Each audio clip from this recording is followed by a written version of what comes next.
जय माता दी। भाइयों और बहनों, सभी को नवरात्रों की शुभकामनाएं। हम माता रानी के इस व्रत में कलश स्थापना करते हैं और कलश स्थापना में हम अपनी बहुत सारी इच्छा के साथ कलश रखते हैं। कलश स्थापना क्या है? कलश स्थापना माता का हम वो स्वरूप, वो व्रत, वो कामना हम कलश के रूप में रखते हैं माता के सामने, जिसे हम 9 दिन तक माता को पूजते हैं, माता के हर स्वरूप को पूजते हैं।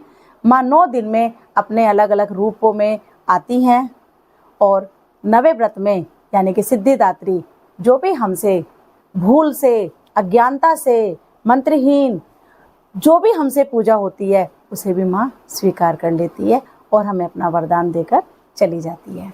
भाइयों और बहनों, सबसे पहले मैं आपको ये बताना चाहती हूँ कि जब भी हम कलश स्थापना करते हैं तो कलश हमारा मिट्टी का, तांबे का और चांदी का, जो हम अपनी सामर्थ्य के अनुसार रख सकते हैं, हमें वो रखना चाहिए।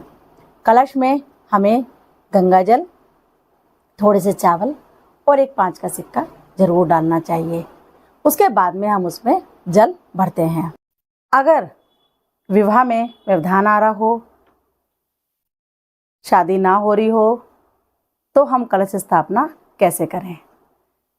आजकल की इस ज़िंदगी में जब तक बच्चे अपना करियर नहीं बना लेते, शादी नहीं करते, थोड़ी उम्र ज़्यादा हो जाती है, तो उसके बाद जब हम लोग शादी के लिए वर या वधू आपस में हम सर्च करना शुरू करते हैं तो उसमें हमें लेट हो जाता है और अपना मनपसंद जीवन साथी नहीं मिलता। मनपसंद जीवन साथी को पाने के लिए हमें कलश स्थापना कैसे करनी चाहिए? हमें कलश स्थापना के लिए तांबे का लोटा और चने की दाल लेनी चाहिए। चने की दाल खुद गुरुदेव यानी कि बृहस्पति देव को चढ़ाई जाती है, जो विवाह के कार्य को मंगलमय बनाते हैं। हल्दी की रस्म होती है, उसमें भी बृहस्पति देव का ही आशीर्वाद प्राप्त होता है। तो इस बार अगर आपके विवाह में व्यवधान आ रहा है या किसी कारण विलंब हो रहा है तो आप कलश स्थापना करने के लिए तांबे के लोटे को चने की दाल के ऊपर, जो चने की दाल की ढेरी है उसके ऊपर रखिए और उसी के ऊपर आप अपना नारियल चुन्नी के साथ स्थापित कीजिए।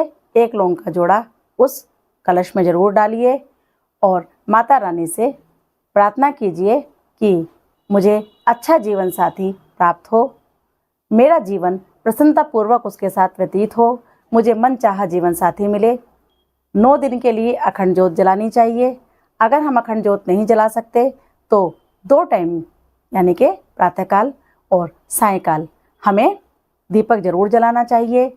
माता की आराधना करनी चाहिए, माता से विनती करनी चाहिए और साथ में हमें दुर्गा सप्तशती का अध्याय अवश्य करना चाहिए।